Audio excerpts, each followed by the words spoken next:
Big League Chew. Man-sized wads of great taste and shredded bubble gum stuffed into a giant Stay Fresh pouch. You're in the big leagues. Big League flavor and Big League bubble. You're into Big League Chew. You're in the big leagues. That commercial is from 1982, promoting the popular bubblegum Big League Chew. Former pitcher of the Portland Mavericks, Rob Nelson, is the inventor of the gum, and he's here with us on set this morning. Good morning. Good morning.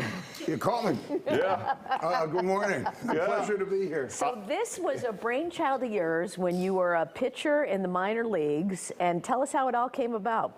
I was lucky to be a part of they made a film called The Battered Bastards of Baseball. Which is a great documentary on Yeah. Netflix. Have you seen it? It's Kurt Russell's dad owned the minor league team, right? Kurt's dad was Bing Russell. He was better known as the deputy sheriff on Bonanza. Oh, that's right. But Yes. he was a brilliant guy, Dartmouth grad, real outside-the-box thinker.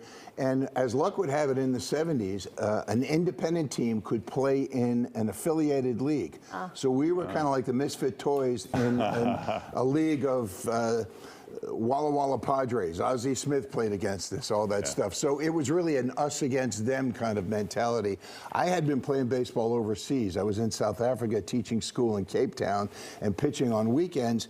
And my dad sent me some clippings and said, this team in Oregon looks like a lot of fun. You ought to give it a go. So I went from Cape Town. I won the prize, longest distance for the tryout. 300-something guys trying out. I barely made the team. I won one game in 3 years, but it was time well spent because it was the summer of '77 when Jim Bouton, who became my business partner, teammate, former Yankee, wrote the book Ball 4. He was trying to make a comeback, as were we all. Some of us were never worse.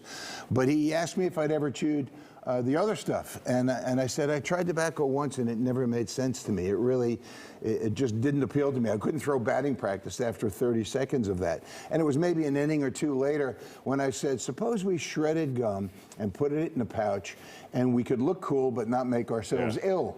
And Jim, as he used to say, Rob had the inspiration, he was the perspiration. He had a business sense. I had a philosophy degree and I was teaching school, so I didn't know much about how the world of business worked.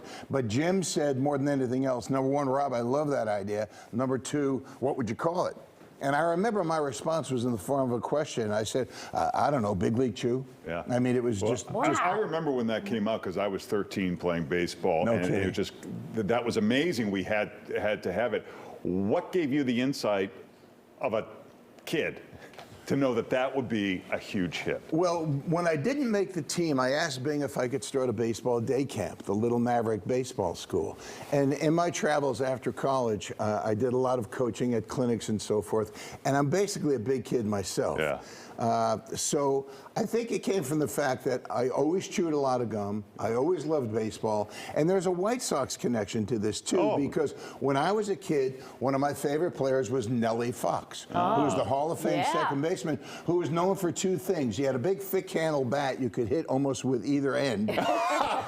And the other thing was that he always had a big wad of, I didn't know what it was, but a big wad of Red Man, obviously. So when I was 11 years old, if I had a 10 o'clock game, I'd start at about 8:30 to make myself look like the original Nellie. Funny. My last name being Nelson, I was always a Nellie, as were my two older brothers. And I think from the time I was 11 till when I was 28, when I came up with the idea of Big League Chew, I think that was always in the back of my mind, that I chewed a lot of gum. I thought I looked great.